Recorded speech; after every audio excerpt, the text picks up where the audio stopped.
오늘의 이야기가 여러분의 삶에 작은 울림과 지혜를 준다면 잠시 시간을 내어 좋아요와 구독으로 저희에게 힘을 실어주시길 부탁드립니다.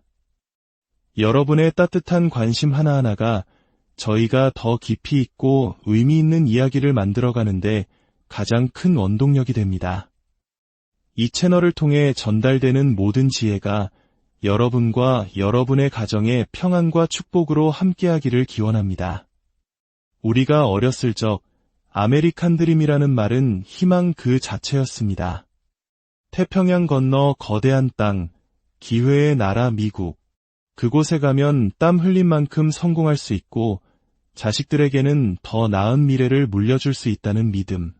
수많은 우리의 아버지, 어머니 세대가 그 꿈 하나를 가슴에 품고 낯선 땅으로 향했습니다.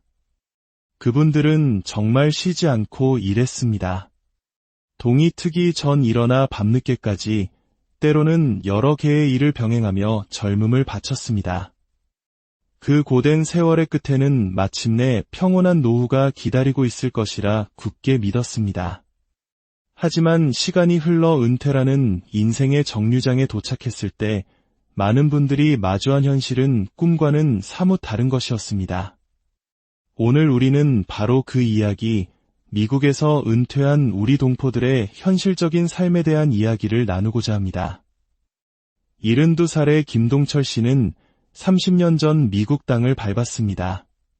한국 식당 주방의 뜨거운 불 앞에서 세탁소에 쉴 새 없이 돌아가는 기계 옆에서 그리고 마지막엔 밤낮 없이 운전대를 잡으며 청춘을 보냈습니다. 그가 꿈꿨던 은퇴는 그저 아무것도 하지 않아도 되는 여유로운 시간들이었습니다.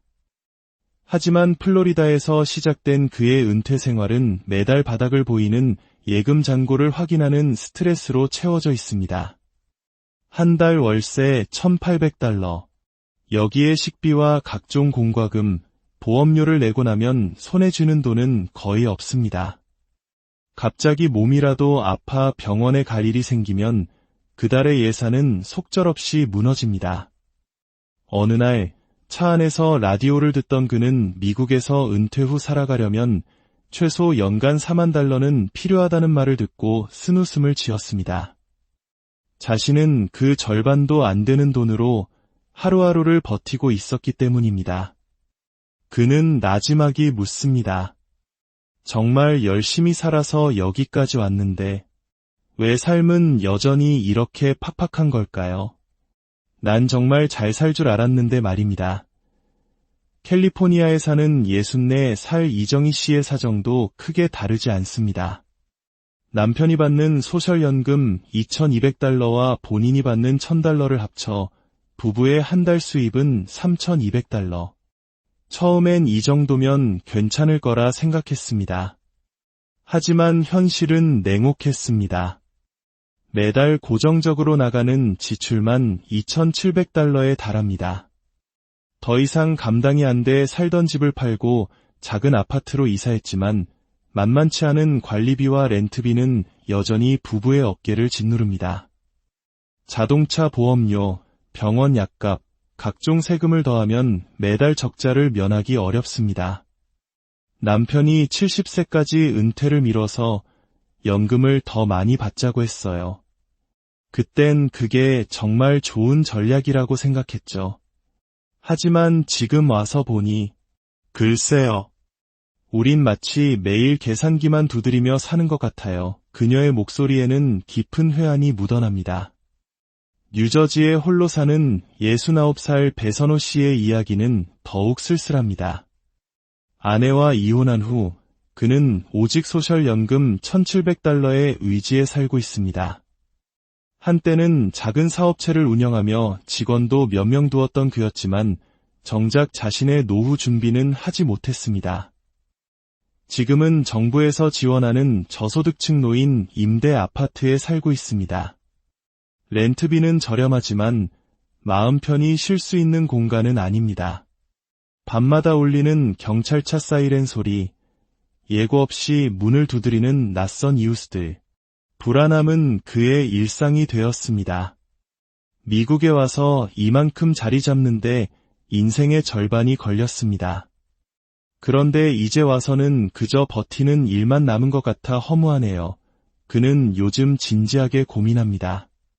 모든 것을 정리하고 한국으로 돌아가면 지금보다 조금은 더 나은 삶을 살 수 있지 않을까 하고 말입니다. 김동철 씨, 이정희 씨, 배선호 씨. 이 세 사람의 이야기는 결코 특별한 사례가 아닙니다. 오히려 너무나 익숙하고 지금 이 순간에도 미국 땅에서 은퇴 생활을 하고 있는 수많은 우리 동포들이 겪고 있는 현실 그 자체입니다. 마치 1990년대 말 IMF 외환위기 시절 갑작스러운 실직과 생활고로 힘겨워했던 우리 부모님 세대의 모습이 떠오르는 것은 왜일까요? 평생을 성실하게 일했지만 노년의 가난이라는 불안에서 자유롭지 못한 현실. 그 구조적인 모습이 너무나도 닮아 있습니다. 그렇다면 과연 미국에서 은퇴 후 최소한의 존엄을 지키며 살아가기 위한 조건은 무엇일까요? 여러 기관의 조사에 따르면 은퇴자 한 사람이 필요한 연간 최소 생활비는 평균 4만에서 5만 달러 수준이라고 합니다. 물론 이 금액은 거주 지역에 따라 큰 차이를 보입니다. 물가가 비싼 캘리포니아나 뉴욕 같은 대도시에서는 5만 달러로도 턱없이 부족할 수 있습니다. 반면 물가가 저렴한 중부 내륙의 작은 도시에서는 3만 달러로도 생활이 가능한 곳이 있습니다. 하지만 가파르게 오르는 물가와 예측 불가능한 유료비를 고려하면 대부분의 지역에서 최소연 3만 5천 달러는 필요하다는 것이 중론입니다. 은퇴 후 삶의 질을 가르는 가장 결정적인 변수는 바로 집입니다. 내 소유의 집이 있느냐 없느냐에 따라 노년의 삶의 방향은 완전히 달라집니다. 주택융자를 모두 갚은 내 집이 있다면 매달 수천 달러에 달하는 주거비 부담에서 벗어날 수 있습니다. 하지만 매달 렌트비를 내야 하는 상황이라면 이야기는 180도 달라집니다. 소셜연금의 상당 부분이 주거비로 사라지고 나면 생활은 팍팍해질 수밖에 없습니다. 두 번째 거대한 산은 의료비입니다. 65세 이상이면 대부분 메디케어 혜택을 받지만 이것이 모든 병원비를 해결해주지는 않습니다. 특히 우리에게 꼭 필요한 치과치료, 안과 진료, 보청기, 그리고 장기 요양 서비스는 대부분 메디케어의 보장 범위에서 제외됩니다. 이 때문에 많은 분들이 추가 비용을 내고 보조보험에 가입합니다. 파트B 보험료만 해도 연간 2,000달러에 육박하고 처방약 보험인 파트D나 어드밴티지 플랜까지 더하면 건강보험 관련 지출만으로도 연간 4,000달러에서 6,000달러가 쉽게 지출됩니다. 식비 또한 무시할 수 없는 부분입니다. 미국의 식료품 가격은 계속해서 오르고 있습니다. 특히 우리 동포들이 선호하는 한인 마트의 식자재는 현지 마켓보다 20에서 30% 더 비싼 경우가 많습니다. 외식을 거의 하지 않고 집에서 식사를 해결하더라도 부부 기준 한 달 식비로 최소 600달러에서 800달러는 필요합니다. 자동차 없이는 살기 힘든 미국에서 교통비 역시 큰 부담입니다. 나이가 들수록 오르는 자동차 보험료는 매달 100달러에서 200달러, 여기에 기름값과 수리비를 더하면 은퇴자에게는 결코 작은 돈이 아닙니다. 차가 없으면 당장 병원에 가거나 장을 보는 기본적인 생활조차 어려워지니 포기할 수도 없는 지출입니다. 마지막으로 우리는 예상치 못한 비용에 대비해야 합니다. 갑작스러운 질병, 자동차 사고, 주택 수리 등 예기치 못한 일은 언제든 발생할 수 있습니다. 이런 비상 상황에 대처할 자금이 없다면 은퇴 생활은 한순간의 위기로 치달을 수 있습니다. 그래서 전문가들은 월 고정 지출 외에 최소 1만 달러 정도의 비상 자금을 반드시 따로 마련해 두라고 조언합니다. 그렇다면 이 모든 것을 종합했을 때 안정적인 미국 은퇴 생활을 위한 최소 금액은 어느 정도일까요? 단순히 숫자로 정리해 본다면 이렇습니다. 내 집이 있는 경우에는 연간 3만 5천 달러에서 4만 달러, 렌트가 필요한 경우에는 연간 5만 달러 이상. 물론 이 수치는 절대적인 기준이 아닙니다. 개인의 건강 상태나 라이프 스타일에 따라 크게 달라질 수 있습니다. 하지만 이 최소한의 기준조차 맞추기 어려운 동포들이 너무나 많다는 것이 우리가 마주한 현실입니다. 그렇다고 해서 모두가 절망하고 미국을 떠나야만 하는 것은 아닙니다. 현실을 직시하고 현명한 전략을 세운다면 길은 있습니다.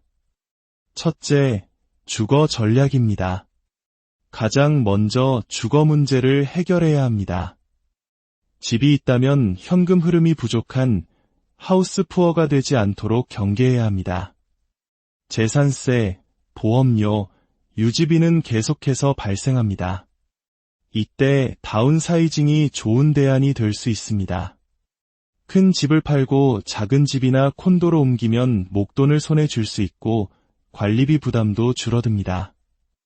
만약 소득이 기준에 맞는다면 신청 대기 기간이 길더라도 미리 저소득 시니어 정부 임대주택을 신청해두는 것도 현명한 방법입니다. 둘째, 소득 전략입니다. 소셜연금만으로는 부족하다는 현실을 인정해야 합니다. 추가 소득원을 만드는 것이 중요합니다. 건강이 허락한다면 월 500달러에서 800달러라도 벌 수 있는 파트타임 일자리는 은퇴 생활에 큰 힘이 됩니다. 다만 만기 은퇴 연령 이전에 연금을 조기 수령한 경우 소득 상한선 규정을 반드시 확인해야 합니다. 또한 젊을 때부터 꾸준히 부어온 개인 은퇴 계좌나 401k가 있다면 무작정 인출하기보다는 전문가와 상담하여 안정적으로 오랫동안 인출할 수 있는 계획을 세워야 합니다. 가장 피해야 할 것은 신용카드로 생활비를 돌려막거나 리버스 모기지를 섣불리 이용하는 것입니다. 이는 미래를 담보로 현재를 버티는 위험한 선택입니다. 셋째, 의료비 전략입니다. 자신의 건강 상태에 맞는 최적의 보험 플랜을 선택해야 합니다. 보험료가 저렴하지만 병원 선택에 제약이 많은 어드밴티지 플랜과 보험료는 비싸지만 병원 선택이 자유롭고 지출 예측이 가능한 메디갭 보조 보험 사이에서 신중하게 결정해야 합니다. 그리고 많은 분들이 활용하는 또 하나의 현명한 전략은 바로 한국의 건강보험을 병행하는 것입니다. 정기적으로 한국에 체류하며 상대적으로 저렴하고 수준 높은 한국의 의료 서비스를 이용하는 것은 복잡하고 값비싼 미국 의료비 부담을 크게 줄일 수 있는 현실적인 대안입니다. 넷째, 생활비 절약 전략입니다. 불필요한 고정 지출부터 점검해야 합니다. 보지도 않는 스트리밍 서비스, 과도한 핸드폰 요금제 등을 정리하는 것만으로도 매달 100달러 이상을 아낄 수 있습니다. 외식을 줄이고 대형 마트보다는 할인 매장을 이용하며 계획적인 장보기 습관을 들이는 작은 노력이 모여 안정적인 노후를 만듭니다. 생활비를 줄이는 것이 삶의 질을 떨어뜨리는 것이 아니라 오히려 감당 가능한 범위 안에서 계획적으로 살아가는 것이 더 큰 심리적 안정감을 준다는 사실을 기억해야 합니다. 마지막으로 우리는 근본적인 질문에 답해야 합니다. 미국에 남을 것인가, 한국으로 돌아갈 것인가, 이 선택에는 정답이 없습니다. 오직 각자의 상황과 가치관에 맞는 최선의 방향이 있을 뿐입니다. 평생을 살아온 미국에서의 자유롭고 익숙한 삶, 그러나 만만치 않은 생활비와 의료비, 반면 의료비 걱정은 덜하지만 모든 것이 낯설게 느껴질 수 있는 한국에서의 삶. 이 질문 앞에서 우리는 솔직해져야 합니다. 나는 어디서 살 때 내 마음이 더 편안하고 안전한가? 최근에는 6개월씩 양국을 오가며 두 나라의 장점을 모두 활용하는 하이브리드형 은퇴를 선택하는 분들도 늘고 있습니다. 중요한 것은 어디서 사느냐가 아니라 주어진 현실 안에서 어떻게 나의 삶을 꾸려나갈 것인가입니다. 은퇴는 끝이 아니라 새로운 방식으로 삶을 계획하고 디자인해야 하는 시간입니다. 어떻게든 되겠지라는 막연한 기대는 언젠가 불안으로 돌아옵니다. 지금 당신이 60대이든 70대이든 늦지 않았습니다. 지금 당장 당신의 재정 상태를 냉정하게 다시 계산해 보십시오. 매달 얼마가 들어오고 어디에 얼마가 나가는지, 그리고 지금의 삶이 앞으로 10년, 20년 뒤에도 지속 가능한지. 이 계산은 단순히 숫자를 맞추는 일이 아니라 나의 남은 생을 지키기 위한 생존 전략입니다. 미국에서의 은퇴를 꿈꾸고 있다면 그 화려한 꿈 이면에 있는 현실을 정확히 아는 것이 모든 준비의 첫걸음입니다. 그리고 그 현실 안에서 나만의 방식으로 살아갈 단단한 계획을 세워나가는 것, 그것이 바로 불안한 노후가 아닌 준비된 삶으로 나아가는 가장 강력한